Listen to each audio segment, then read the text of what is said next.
drop site here at Montezuma Road. Tony's getting ready to take off. Got his backpack ready to go. Day 7. Got it up on the board. Day 7 on the trail. Hey, congratulations, you made over 100 miles. That was yesterday. Yeah. Next goal, 200 miles. There you go. So we're gonna leave out of here this morning. We came out right over there last night after 24 miles. We're gonna cross the highway. Got about an 8-mile run up to the Highway 78 or 79 to Warner Springs. And then past that, I think I'm gonna get off trail at about 18 miles.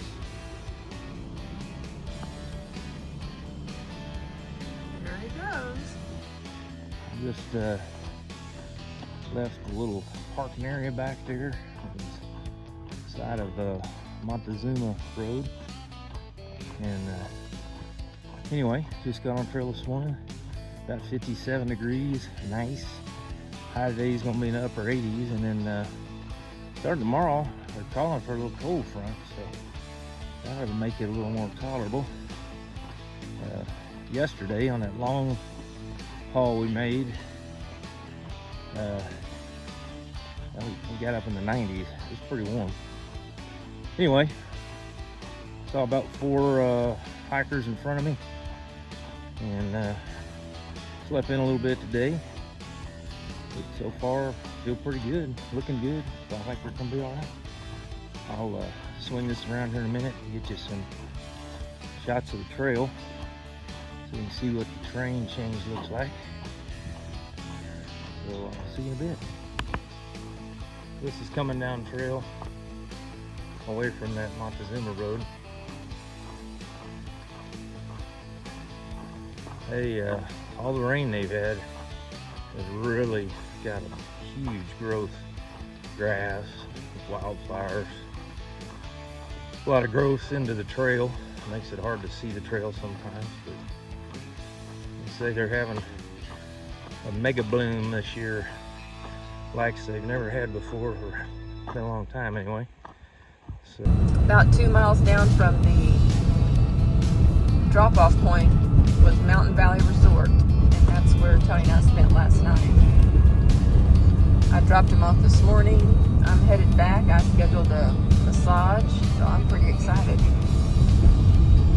So we camped out right here last night. They allowed us to stay here overnight, and today I'm going back in. You can barely read your sign.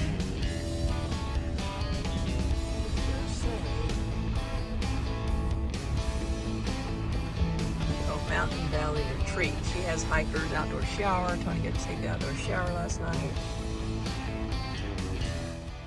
This is the little retreat we're at. I'm getting ready to go back in the back, somewhere back there, and do yoga. After yoga, I'm getting a treatment. It's kind of like a massage, I guess, but she wants all your clothes on. Something in between her hands and your skin. Interesting. We shall see how that turns out. Hello, kitty cat. Hi.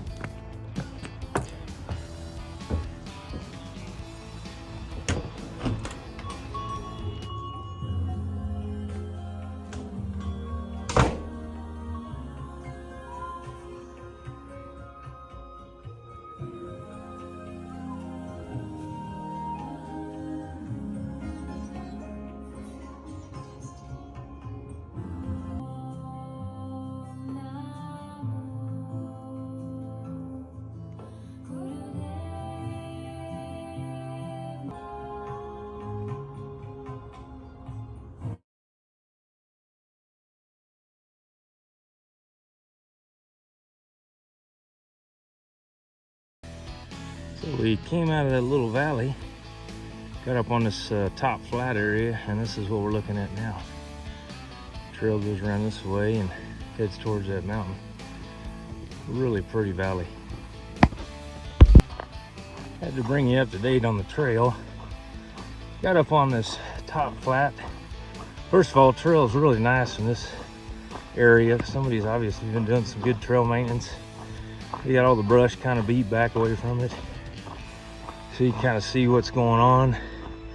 Well, we're coming off of this flat. Looks like we're headed to that wide open grassy area over there. This is really going to be interesting.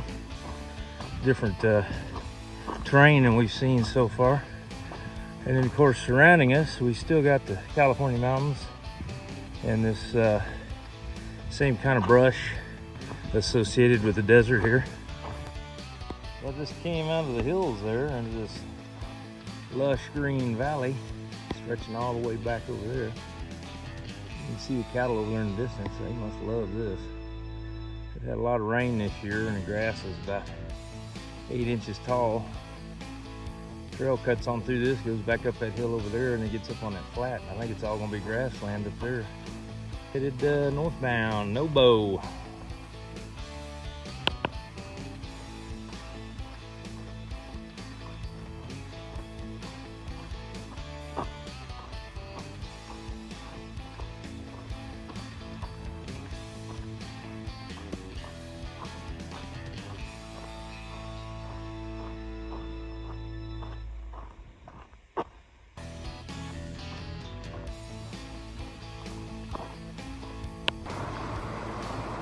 Real pretty creek here, mile marker 105. Plenty of flow, you can cross it by using the rocks, you don't have to get wet. Came out of that San Isidro Creek bottom back there and got back up on this high ground. Back out in this unbelievable pasture land. Blooms coming in.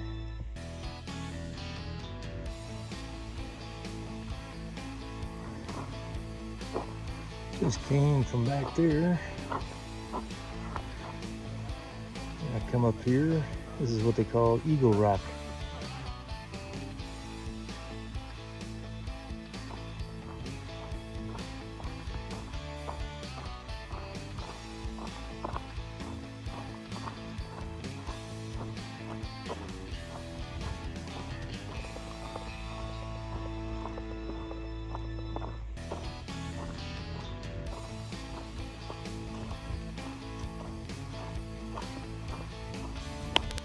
All right, looks like we've come to the end of the first 8 miles. I see a school bus deal over there.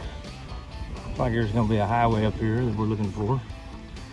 So this would be a good place to take a break if you're on the highway. Well, I'm leaving the Warner Springs Community Center and town, where I was able to do a little resupply with water. Hitched a ride up to the Warner Springs gas station and got a chicken garlic sausage, which was pretty darn good, and a Dr. Pepper. And now I am leaving the Warner Springs Community Center back on trail. Gonna get another 3 miles in and see if I can meet up with Boo over at Highway 79. So anyway, got a little light one running water crossing here. Get across and then we'll rock on. As you can tell, the wind has picked up and there's actually some weather supposed to be coming in tonight for the rest of this week. Temperature's going to drop. The highs will be in the 60s, lows in the 30s, so that'll be fun. Give us a little break from the heat we've had. I was talking to one of the locals there in Warner Springs. He's also a thru hiker, and he said he wouldn't be surprised if this next system doesn't bring in some more snow.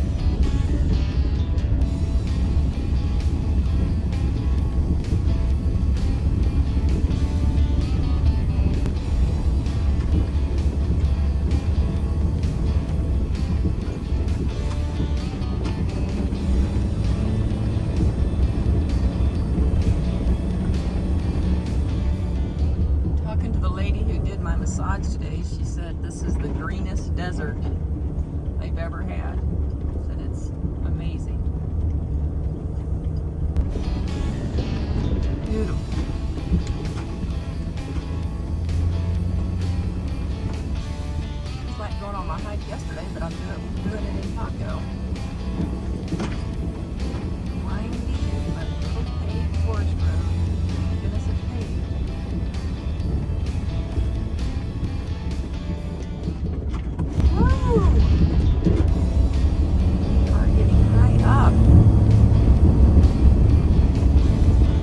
just found our parking spot. We're boondocking right here tonight. We're in the Cleveland National Forest. Tony's hiking in behind me. The PCT trail's just right behind us.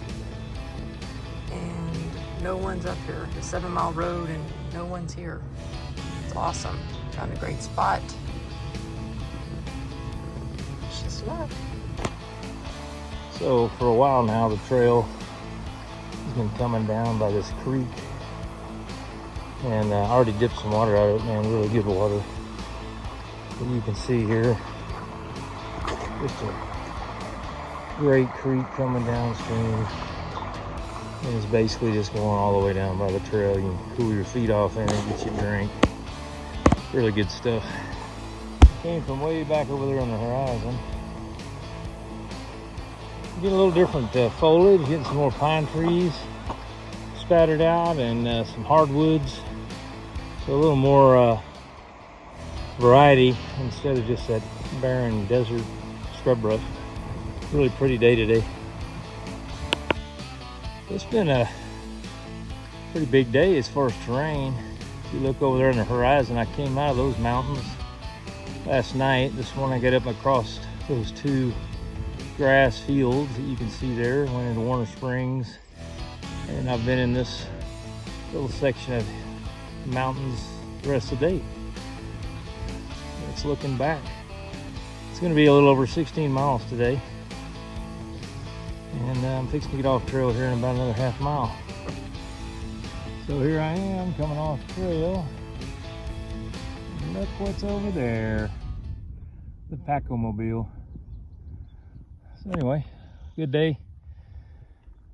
Over 16, section B, PCT, day 7. So, one of the things that we came up with for longer hauls in this deal is a water storage and water transfer. So we got about an 18-gallon tank inside the van. We went online and bought this 30-gallon potable water tank. It's food grade. To have an additional 30 gallons. Problem is, our water fill is over here on the side, so typically you'd have city water, you'd tie into a faucet, then plug into here and fill it up. What I came up with is this little small pump I got at Harbor Freight. Short hose, a little bit longer hose, and it turned it into a pretty easy process.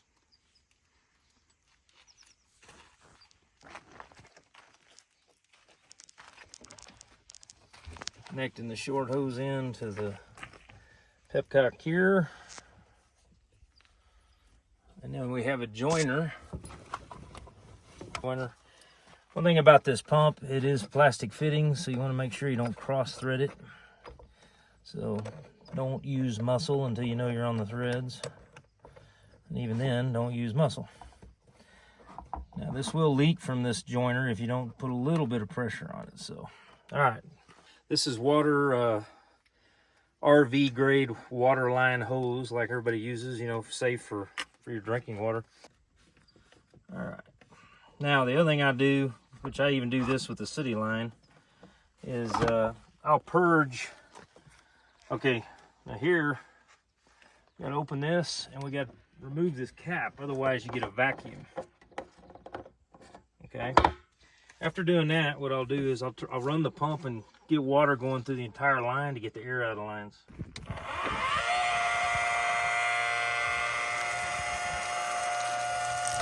As soon as I get water running through the hose, I'm just going to plug it into the city water connection. I don't think you need to video that. Everybody's seen a city water connection on an RV. We have a couple valves that we have to open up for the van to do this. We have to do it whether it's city water or whether it's this. Once everything's plugged in, we run it. It takes about 5 minutes to get 18 gallons transferred in the interior tank. And the way we know it's full is we have an overflow. You'll see the water come out the bottom. So that gives us 30 more gallons of water that we can utilize while we're out here in the middle of nowhere.